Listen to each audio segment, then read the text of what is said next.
Diabetes ఉన్న వాళ్ళు లో టు మోడరేట్ గ్లైసెమిక్ ఇండెక్స్ ఉండే ఫుడ్ తినాలని చెప్పాను. మరి మీకు ఏ ఫుడ్ గ్లైసెమిక్ ఇండెక్స్ ఎంతో తెలుసా? Hello guys, welcome back to Kidzopedia. This is doctor Bharat Vyasa. మనందరికీ రైస్ అంటే ఇష్టం కదా, మనతో పాటు పిల్లలకి. కానీ రైస్కి మోడరేట్ గ్లైసెమిక్ ఇండెక్స్ ఉంటుంది. అంటే రైస్ తిన్న తర్వాత షార్ప్ షుగర్ స్పైక్ ఉంటుంది. మరి డయాబెటీస్ ఉన్న వాళ్ళు రైస్ తినకూడదా? అలా ఏం లేదండి. మనకి నేచర్ చాలా గిఫ్ట్స్ ఇచ్చింది. అందులో the most beautiful gift vegetables.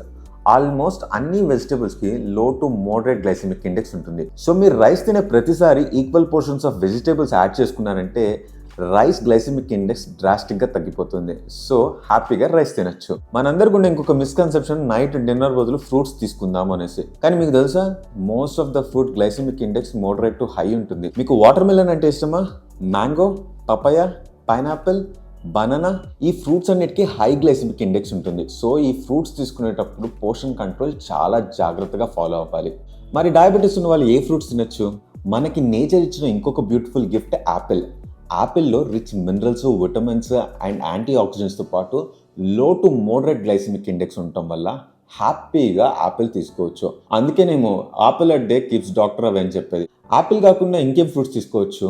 Strawberries, blueberries, grapes, oranges, avocado, వీటన్నిటికీ కూడా గ్లైసెమిక్ ఇండెక్స్ లో టు మోడరేటే ఉంటుంది. సో హ్యాపీగా ఇవి కూడా తీసుకోవచ్చు. బట్ డయాబెటీస్ ఉన్న వాళ్ళు డెఫినెట్గా గుర్తుపెట్టుకోవాల్సిన ఒక మంత్ర, లిటిల్ అండ్ ఫ్రీక్వెంట్ మీల్స్. మనం low to moderate glycemic index foods తీసుకుంటున్నా కూడా పోర్షన్ కంట్రోల్ డెఫినెట్గా ఫాలో అవ్వాలి. సో పిల్లలకి ఇమ్యూనిటీ బాగా వస్తుంది అనేసి డ్రై ఫ్రూట్స్ ఇస్తాం కదా, బట్ డ్రై ఫ్రూట్స్ కూడా హై గ్లైసెమిక్ ఇండెక్స్ ఉంటుంది. So each time 25 to 40 grams of dry fruits మాత్రమే ఇవ్వడానికి ట్రై చేయండి. మనం తింటున్న ఫుడ్ గ్లైసెమిక్ ఇండెక్స్ ఎంత, మనం తినే ఫుడ్ మన బాడీ మీద ఎటువంటి ఎఫెక్ట్స్ చూపిస్తుంది తెలుసుకొని తినడం చాలా ఇంట్రెస్టింగ్గా ఉంటుంది కదా. సో మీకు ఏమైనా డౌట్స్ ఉంటే please leave a DM to me. I let you know what is what. Hope this video is useful for you. Signing off, కిడ్జోపీడియా.